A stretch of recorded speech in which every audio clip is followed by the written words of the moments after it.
ये हाथरस और सिकंदराऊ का दूसरे चरण का चुनाव है, तीसरे चरण का चुनाव है, तीसरे चरण का चुनाव है, क्योंकि कल मैं दूसरे चरण वालों के बीच में था। आज तीसरे चरण वालों का चुनाव है, इसमें हमारा भी वोट पड़ना है।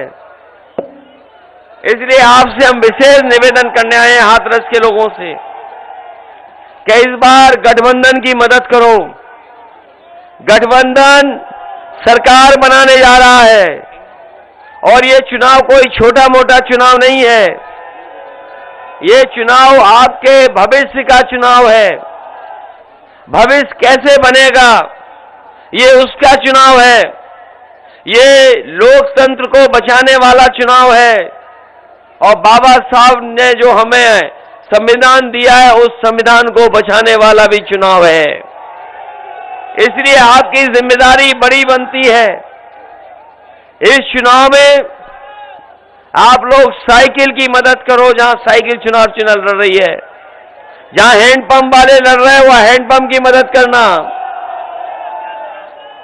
लेकिन आप लोगों ने देख लिया होगा पहले चरण का चुनाव, जब से साइकिल और हैंडपंप संग संग आई है, भारतीय जनता पार्टी का दरवाजा बंद कर दिया है।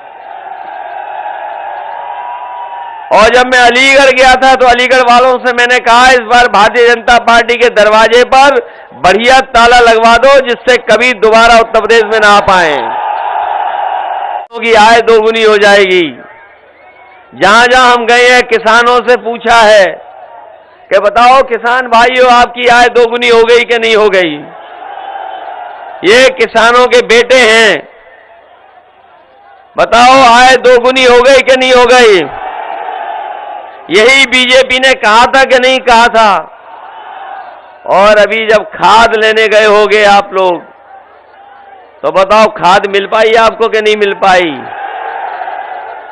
न खाद मिली, न कीटनाशक दवाई मिली, न डीएपी मिली। और अगर फसल आपने तैयार कर ली होगी तो उसकी कोई कीमत भी नहीं सरकार दे पाई। और ऊपर से कैसे कानून लागू हो रहे थे और कैसे कानून लागू हुए थे? 3 काले कानून लाए गए थे, 3 काले कानून लाए गए थे। किसानों ने विरोध किया, आंदोलन किया। हम बधाई देना चाहते अपने किसान भाइयों को कि जिन्होंने संघर्ष कर करके सरकार को झुकाने का काम किया और सरकार को तीनों काले कानून वापस लेने पड़ गए। लेकिन 700 किसान शहीद हुए हैं, 700 से ज्यादा किसान शहीद हुए हैं।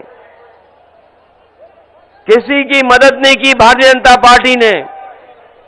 700 से ज्यादा किसान शहीद हुए हैं, किसी की मदद नहीं हुई।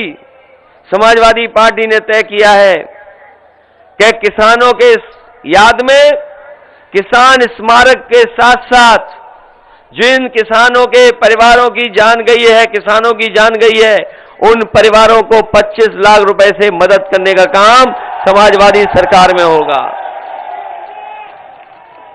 ये हम किसानों को सुविधाएं देने जा रहे हैं। और अपने छोटे किसान हैं, उन्हें डीएपी और खाद भी सरकार से फ्री दिलवाने का काम करेगी समाजवादी सरकार।